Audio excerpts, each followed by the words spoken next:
Welcome back. Here with us on Urban Debate on Mirror Now. On Urban Debate at 9 o'clock, we want to put the spotlight on China. Some Western countries and cybersecurity groups have issued digital surveillance warnings for Winter Olympics in Beijing that is expected to begin from 4th of February. Athletes are being advised to leave their personal phones and laptops at home. National Olympic associations in the US, Canada, United Kingdom, Australia, Belgium and Netherlands have advised their athletes to use burner phones while in China for the games. Now, the burner phones are usually inexpensive mobile phones that can be discarded after use. But why? Earlier this week, researchers at the University of Toronto's The Citizen Lab said that a virus monitoring app that is mandatory for everyone attending the games, including athletes, journalists and audience members. Now, they have to download this app. It's called as My 2022. 14 days prior to their departure for China and use it to record their daily COVID status. Now, this app, My 2022, built by Beijing Organizing Committee, was found with a simple but devastating encryption flaw, which could allow personal data, including health information and voice messages, to leak. Now, the Citizen Lab report also mentions that it found a censorship keywords list that was also built into the app, a feature that allows people to flag other politically sensitive expressions. Now, according to Beijing Winter Olympic Organizing Committee, the cyber threat allegations have zero evidence, but concerns are totally unnecessary. But these assurances have not done much to convince the Western countries. And there is one more aspect here, viewers, that we want to highlight. Beijing this time has promised access to a partially unfettered internet during the Olympics, dropping the Great Firewall that blocks services like Facebook, YouTube at official venues as well as hotels. But Chinese companies that specialize in data collection, surveillance and artificial intelligence are among the official sponsors and suppliers for Winter Olympics. Hence, security experts are of the view that there are reasons to exercise caution. So on Urban Debate at 9 o'clock, we will try and decode these surveillance concerns and how seriously they should be taken during the Winter Olympics with our panel of experts joining us. We have Devika Malik, international para-athlete, National Youth Awardee, Ministry of Youth Affairs and Sports. We have Subham Pal, who is a media professional. Dr Faisal Ahmed, Geopolitical Expert and Professor, FORE School of Management, New Delhi. DK Giri, Professor of International Politics, Jamia Millia Islamia. NS Napinai, who is an advocate, Supreme Court and founder, Cyber Sathi Foundation. We also have with us Anil Triguniath, who is former ambassador. Thank you very much, all of you, for joining us here on Urban Debate this evening. It's a very interesting panel, and we have representatives, from different fields who will tell us how it is when you travel to China. When you travel to China as an athlete, when you travel to China as an official, what happens? Are you still subjected to some kind of electronic surveillance? So here we will try to decode all of that for you with our guest this evening. I want to begin the discussion with you, Ambassador Triguniath, because I was being told that you were in China about 2 years ago for a conference, and before that you used to visit China, regularly. So firstly, what is your assessment of the concerns that have been raised this time ahead of Olympics, and how serious are they? The concerns, I must say, are genuine. There is no doubt about it. It is also a fact that China, being a totalitarian state and a communist regime, does control the movements, does have intensive surveillance at all the time. I mean, that is the nature of the regime, and that has been the nature of all such regimes. But that has also been, having said that, I would like to say that today what we are looking at is, it's in a different context. Because earlier also the Olympic Games, Chinese Olympic Games had happened, and they were really eulogized by the rest of the world. But today it is happening, the Winter Olympics, within the context of a contestation between the US and the Western world, as well as and with China. And that is a geo-technological competition, I would say, or techno-diplomacy, you would like to put it that way. So this kind of a conflict, which I consider as some kind of a geopolitical maneuvering, and this is also while it is a given that in China, if you're going there, you are obviously going to be tailed. You are obviously, they would like to keep track of you. And the pandemic has actually provided most governments a tool in the form of an app where all your information is there. I mean, this is very much a part of every country nowadays that you need to download a local app, and that app keeps a track of you. So that is safety, but at the same time, it compromises all the information. Whenever I have traveled in China earlier, I was always conscious of the fact that whatever you do, wherever you go, whether in a hotel or elsewhere, you might be watched. So this is not something that one is surprised. And if you think that in any other country you're going there and they're not keeping track of you, you are naive. This is a simple fact. But at the same time, it is a given in China, the kind of situation, the kind of philosophy, kind of muzzling of the institutions or their own, everything is a state institution basically. So that obviously is a cause of concern for everyone. So the fact is, we have known that cybersecurity has become a major concern with the advance of technology. Now in your smartphone, you have almost all the information, and that can be easily compromised. Hackers everywhere. There are cyber crimes. There are cyber attacks, and from everywhere. And all countries are using it. Some are more, some are less. So whoever has the capacity is able to do that. Then you know about the 5G competition. We have seen the Huawei versus the other. So this is a very larger game. But in this particular thing coming out of the country that have boycotted the Olympic diplomatic boycott, their athletes are going there, but the government officials are not. That's one way of putting it. Others are saying they are not traveling in Europe only because of the COVID concern. So I think that this is something, it was, in my view, it was a given, even if it has not been made into public. And it's good that they advise their athletes to not carry their smartphones, which may have sensitive information, personal information that could be compromised, have burner phones, or have ordinary simple phone, which doesn't have a smartphone. But then you have to deal with how Ambassador you're going to use that when app. you used to visit China, did you also leave your phone behind? Because we've heard many officials do that. And that's the advisory that has now come for journalists and for athletes too. You know, you have to be very cautious, but at the same time, in the 90s, when I used to travel, we obviously didn't have the smartphones that time. But now, the last time I went there, I did not. I took my phone there, but I did not use it. Okay, interesting.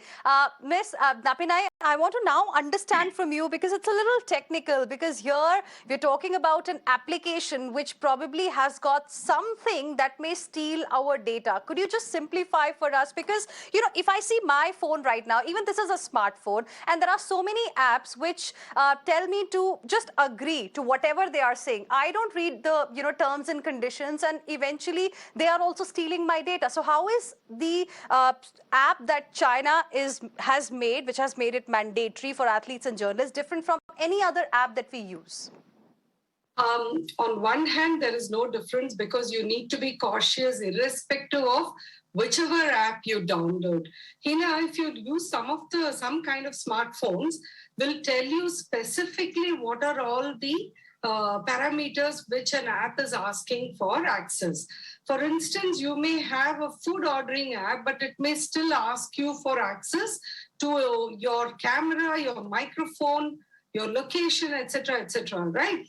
So you may want to evaluate why should a particular app, which is giving a particular kind of service, ask for more than what is needed. And this is something which is universal for any app. When it comes to China and an app that is specific with respect to people who are to visit China, naturally the level of caution, the sense of fear is heightened because of the legacy that China carries of being a surveillance state.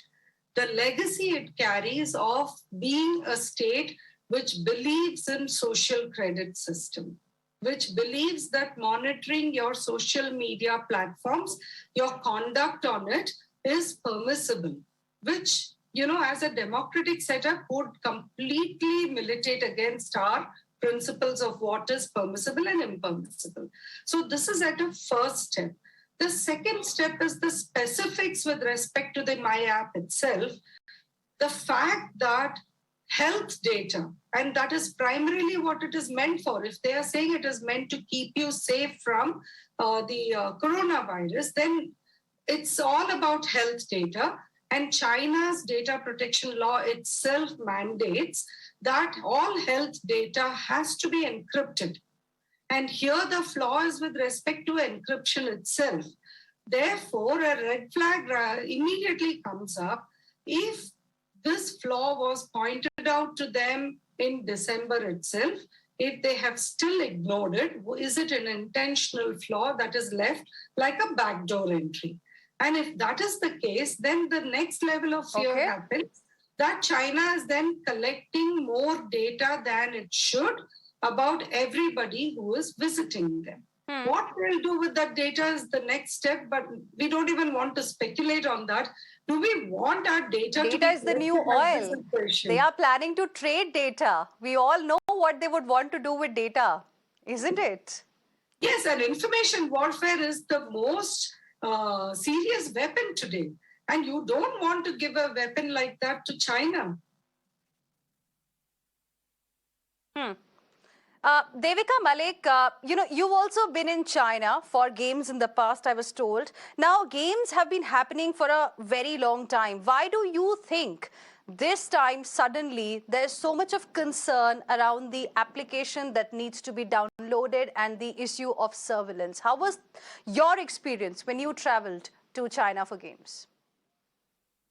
As an end user of smartphones, I don't think all of us have that extent of technological savvy where we think about, how is this data going to be mined? How is it going to be used at the back end? Like you said, we all just agree to the terms and services of each of the apps that come our way and carry on with our lives because we are interested in the end user experience. So when I visited back in 2014, you have to agree that the global landscape was also very different. Technology is increasing and evolving every day. So now it's been almost 8 years since I last visited China. From then to now, like you said, data is the new oil, and every day things are changing, every day things are evolving.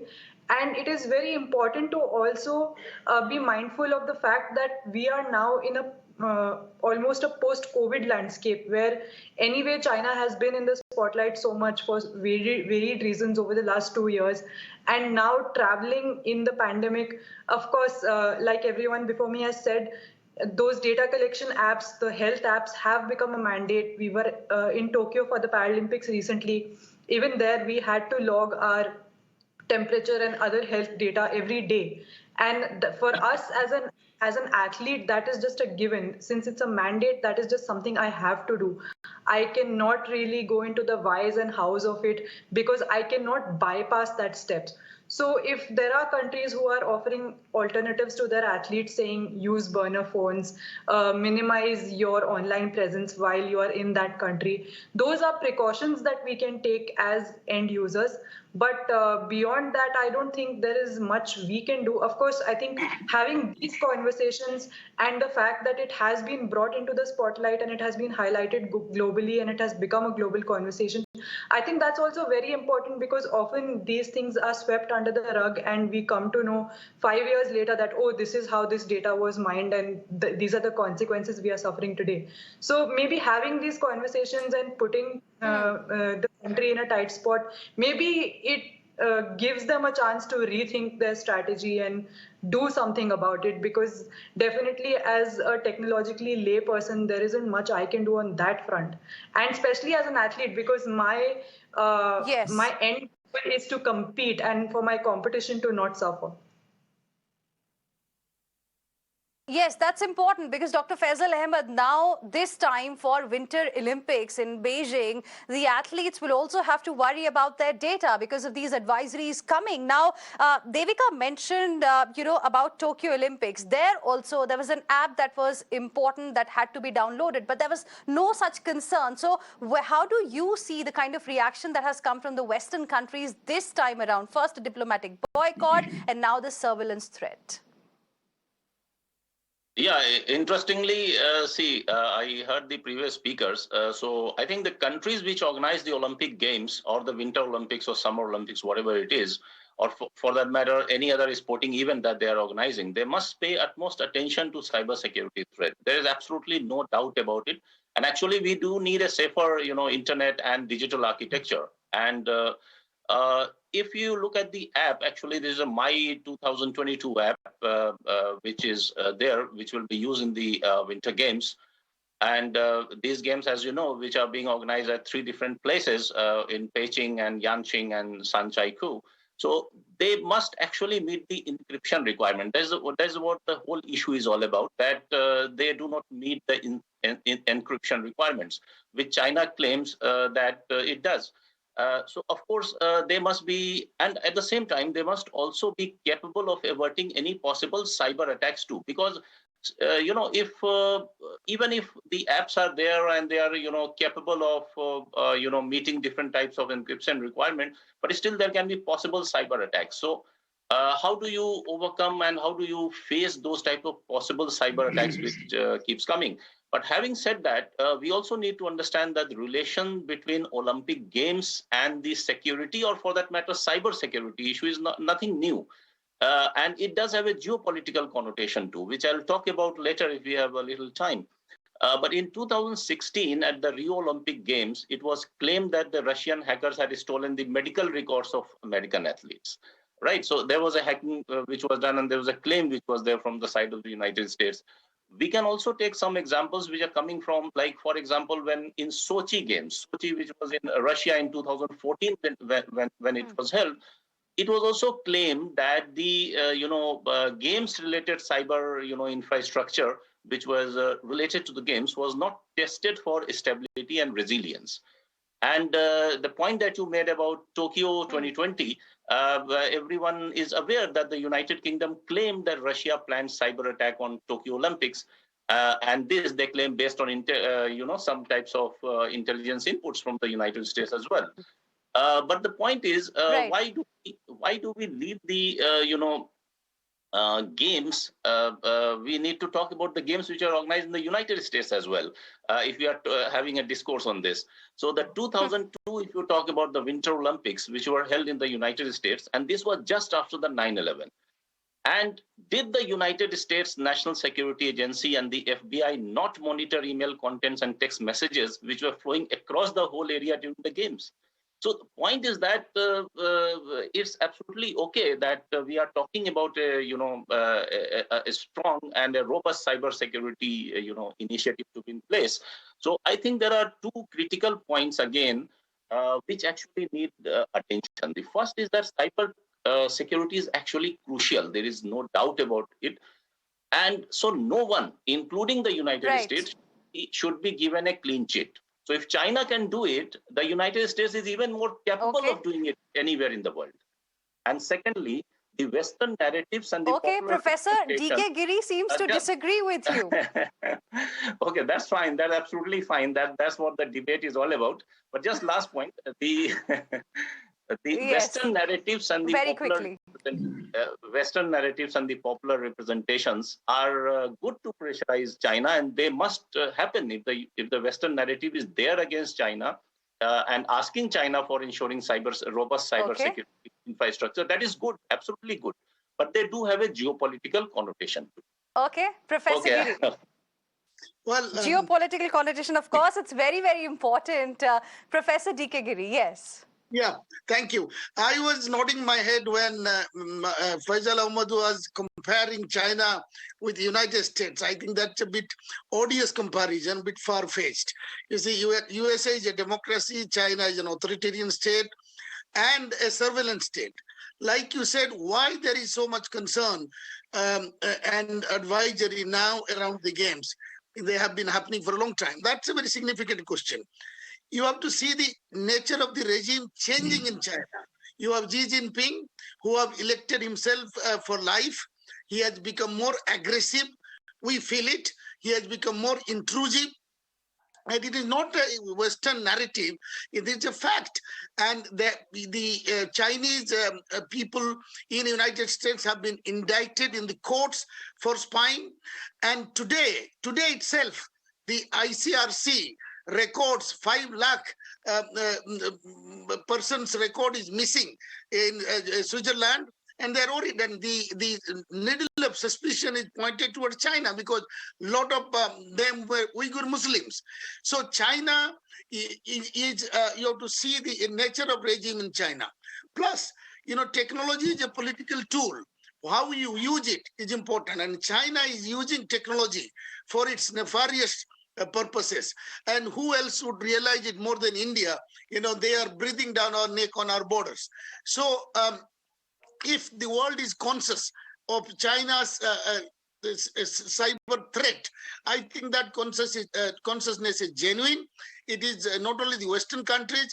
India, of course, only one athlete I think is participating, but we are a bit reserved about making the cyber issues public like the Western countries. But we should be equally concerned and keep a very watchful eye on China's cyber crimes. And there was news that they were targeting India as well through their satellites, etc. And China is doing it all over. They want to regain the old glory of Chinese empire, and everyone knows it. There is a war. As a student of politics, I can tell you, war between the systems: democracy, human rights, and autocracy and aggression. You see, so that is what we are facing with China and its allies like North Korea, Pakistan, and partly Russia. Okay. So that is Russia, because Putin also is a lifetime president. So these two autocracies, India is trying a very fine balance between these countries and the United States, but it's really working a very tight rope. And I have been writing that India has to make a choice either to go with the democratic world or keep balancing, between China, Russia, and United States. We have failed to do so in the past, and we should. But you believe that this surveillance concern that has been raised is a valid one. Now, Subhampal, you understand China, how it is like living in China as a journalist very well.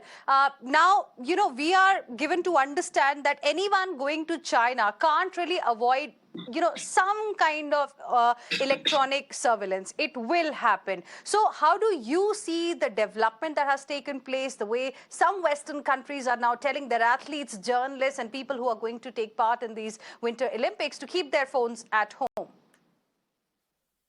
See, basically, I would like to play a devil's advocate. All the experts or panelists are right in their own terms. But, we are taking probably forests or woods for the trees. Because to be honest, Winter Olympics, how many countries seriously take part? If you really see, only those countries which are close to the Arctic Circle. So only a few countries, like in a country like India is sending, as far as I know, only one athlete. So it's a very limited and very, controlled number of, athletes who are going to take part in Beijing. So that's first point. So you have very less participation all over the world, firstly. Secondly, in China, what I've seen, of course, like they have the Great Firewall, and you are not allowed to. They have the same logic, actually, if you really see that, they don't allow most of the MNCs which are based in the US, like you have Facebook, Google, all these, apps, and all these apps are banned in China. So you can't use those. You can't use Facebook, you can't use Gmail, you can't even use some of the other, American company-based web service providers. And so that's an embargo. So China has got the same logic. But in today's world, if you have a Facebook account, if you have a Twitter account, you are giving away most of your identities, in any case online. Secondly, if you have noticed, only yesterday, the FIFA, International Football Federation, they opened ticketing for the 2022 Football World Cup. And if you see their partner in the entire exercise is a company called, which all of us probably know, that's Alibaba Cloud. So Alibaba is China's company. So Alibaba is basically getting all the information right from your passport to your bank card to your credit card number for the FIFA ticketing purpose. And the number of applicants every year during the World Cup is, I think, a few million. So that that way you are giving more data there. So of course the US, UK and other Five Eyes security system like intelligence networks, they have concerns. Canada is there, New Zealand is there, so as part of the Five Eyes intelligence network. So they have their own concerns. But it is the app-based surveillance is the, this is something which has been happening everywhere all over the world. Even in India, we have Pegasus and TechFrog. Very recently, we have that allegation against the Indian government. So similarly, in China also, they have been using, and they have been quite successfully using big data and blockchain during their COVID containment. I think most of the countries have accepted that, the way they have, got every citizen's details like a health status, Right. location, precise location, everything. They have got all the details and they contained it quite successfully. So that way they are right in their own right. And I would suggest, as another panelist said, so the Western countries, of course, they are not leaving it because this is no longer an Olympics. This is more of a geopolitical contest or a tussle. So here, nobody is leaving a stone unturned. So I think that from that perspective, the Western countries are probably the US and Five Eyes intelligence network, those countries, Canada, they are making a lot of allegations. But if you really see the number of athletes going there, officials going there at the Winter Olympics is very low, very low. And I would also highlight another point just before the... Hina, yeah. Yes. Go ahead. 10 seconds, quickly. Yeah. So I would like to also highlight another thing. Just before the COVID, in the city of Wuhan only, in 2019 October, the World Military Games took place. So at that time, even the Indian Army personnel, they also went there. Military personnel from different countries like US, Russia, Canada, most of the countries, they took part in that World Military Games in Wuhan just before the pandemic. So it's been a practice for a long time, and it's nothing new from that perspective, I would say, as most of the officials who have visited China can tell you. Okay. It's a similar thing most of the time. It's nothing new about it. Okay.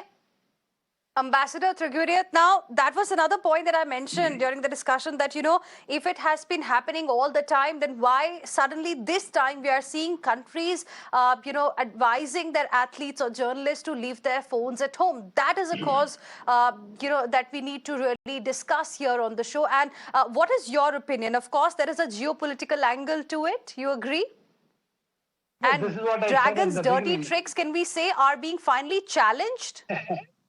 Well, it doesn't matter. They all know that. We know that what is happening in 5G contestation all over between the Western countries, especially the US and China, in the global scale. All the panelists have made correct points on this. It is something where when you are downloading any app, you really have no control on what is happening. Agree or not agree, you sometimes do that. So it happens today, the technology has taken over. So it's very difficult to see. But when the state is, as you said, dirty tricks, that is obviously very much there. This is surveillance state. So just thinking that they will not do it for whatever reason, if they do it certainly, it's very nice. But since it has come to the notice of this, but I still feel that it is not simply the compromise of the personal data or just the snooping that is going on. It was always there, and in most places are there for sensitive cases. But what I personally feel now is that it is also an extension of their diplomatic boycott, just to make a point that in China they're going to do that. So if they have advised I think their athletes not to take their phones, not to use the net, not to do this, that's perfectly fine. They are safe then. Okay, Dr. Faisal Ahmed, on the geopolitical angle to the story, seems like an extension of diplomatic boycott, as Ambassador just now mentioned. Yes, actually, that's a very interesting point. And a few points I just like to mention is that first is the US narrative started, the Western narrative started with a boycott of the Western Games. Cyber security is a very later issue that has come up, though it was talked about the Canadian firm, but it has gained momentum right now. What was the initial issue? The initial issue was boycott, games. I have traveled to China many a times as part of the Track to Dialogue, and I've visited several cities in China. And only that your, Gmail or Google things don't work. But then the point is that, okay, surveillance is there. There is absolutely no doubt about it. But the bigger question that we are talking about, after the US narrative of boycotting the Winter Games, then the new narrative has come, which is saying that there is a problem in the food safety standards in the Winter Games. So there is some component in meat which is going to be contaminated, something. I mean, yes, it is there. And when that is not working, then the new issue comes up with cyber security issues. So the point is that what is exactly the issues? Let us list those issues. Are you trying to boycott the Western, Winter Games? That is number one. Secondly, or are you trying to, talk about question the food security standards, which will be applicable and which the athletes have to, eat? Or you are talking about the cyber security? I mean, what are the various types of instruments which is being used just to come up to the conclusion that what I'll just like to mention about the Secretary of State Anthony Blinken, who was asked that about China. So he says that dealing with China is the biggest geopolitical task or a defining test of the century for the United States. And later, he also says that how does he want to deal with China? So he says that United States' approach to China will be like, we can be competitive when it should be, collaborative when it can be, and adversarial when we must be. I mean, if you look at all these statements, it's a clear, it's a clear evidence that United States is looking at, has created a Western narrative and looking at one or the other means or instruments to create problems. Okay. Why Going was by United that States logic, doing then Ambassador surveillance? Triguniat, why send athletes at all? Sorry? Why send athletes at all? Sorry, I didn't get it. Ambassador. No, Ambassador Triguniat. Going by that logic, why send athletes at all? You see, this is also a tactic. Basically, you see, the games happen, and this is a traditional game which has happened for hundreds of years. So we have seen it now. Boycotting the games completely is like they have conveyed an official this thing that our officials will not go. That is okay. In most cases, they are not coming from the Western countries. But then, for the athletes, if you come to think of it, for a large number of them, it is a one-time opportunity. And participating in the Olympics, whether it's Winter Olympic or the other Olympic or any of the major games, I mean, that is the greatest dream of any athlete who is going for there. And if you miss this, then you're gone for a couple of years. So that is something that they don't want to do that. That would have caused a little more heartburn in those countries. So it's left to the athletes to participate, and they are participating. And secondly, the Chinese athletes are also top of the line in the world. I mean, they get the highest number of medals everywhere, wherever they participate now. So they work on this. So games are a track too, in a way, I would say, for keeping the sanity of the world alive. But Devika, amidst the entire controversy that we are seeing this time, what would it mean for the athletes really going to play in Winter Olympics? It's definitely going to have an impact. What should they bother more about? Somehow winning the medal or their, data that might get stolen? I think, like Sir very rightly just said, that an athlete trains for years and years for this moment of glory. It's the highest pinnacle of any athlete's career. So amidst all the tug of war going on diplomatically, at the end of the day, what an athlete cares about is representing their nation and feeling that pride and glory of winning a medal for their nation. I think that's why so many times we equate soldiers and athletes, because we are going out there and putting our bodies through a grind to bring some glory back to the nation. And especially when you are in a competition arena like the Olympics, I think these things really become secondary in an athlete's mind, and the major focus is on our training and on our competition. So I don't think in a larger picture this would really affect an athlete's mindset. But yes, given the fact that we live so much of our lives digitally today, digital security and safety cyber safety is a larger issue of concern for every citizen of the world.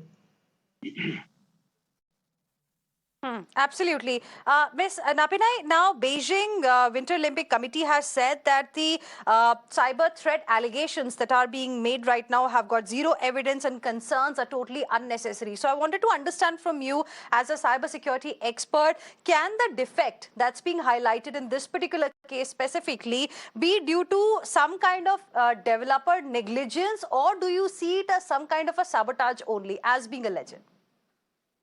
See, that would be speculative, Heena, for us to think it could be either, in the sense of it being, willful neglect, which will allow for a backdoor for surveillance. But these are possibilities. But more importantly, that there is a vulnerability or a threat, and that it has not been resolved is definitely a matter for concern. The larger issue that China needs to address is where their law itself mandates that health data has to be encrypted.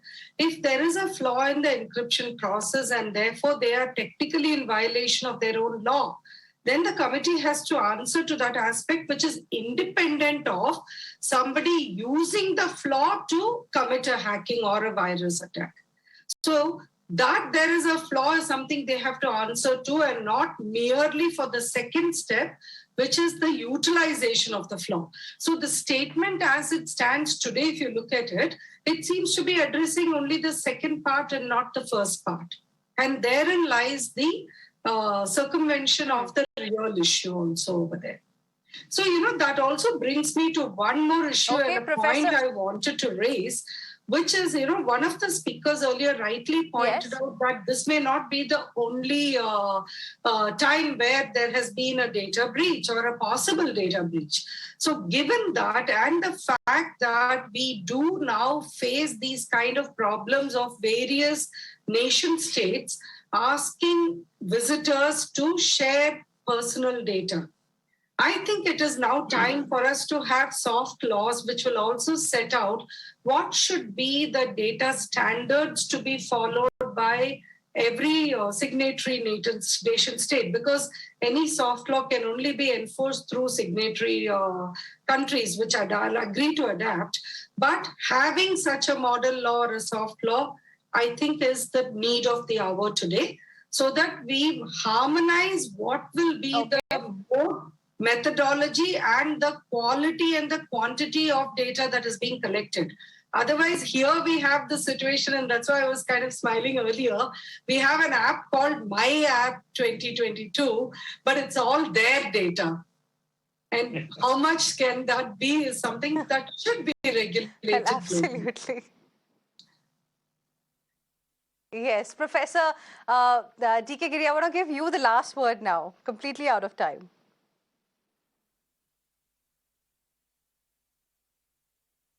I was saying I would end with a joke which in North Korea, which applies to China. In North Koreans say, we do not violate human rights because we don't have them. So likewise in China, talking about any law is meaningless because they don't follow it and they don't respect it internationally. So we'll have to take a very clear line about China, no vice-versa about it. Thank you. I think you've summed it up quite well. I appreciate all my guests for joining us on this debate on Mirror Now this evening. Thank you very much for joining us and sharing with us your experiences as far as China and visit to China is concerned. So one thing is clear, anyone going to China can't really avoid some sort of electronic surveillance. But this time it seems Dragon's dirty tricks are being challenged openly by Western countries. And that's the reason why advisories are now going to athletes, to journalists, to anyone who's going to be a part of the Winter Olympic Games beginning 4th of February in Beijing to carry another phone, which can be easily discarded. Leave your personal mobiles and laptops at home. Thank you very much, all of you. We will slip into another very, very short break, but there's lots lined up for you on the other side as well. Stay with us.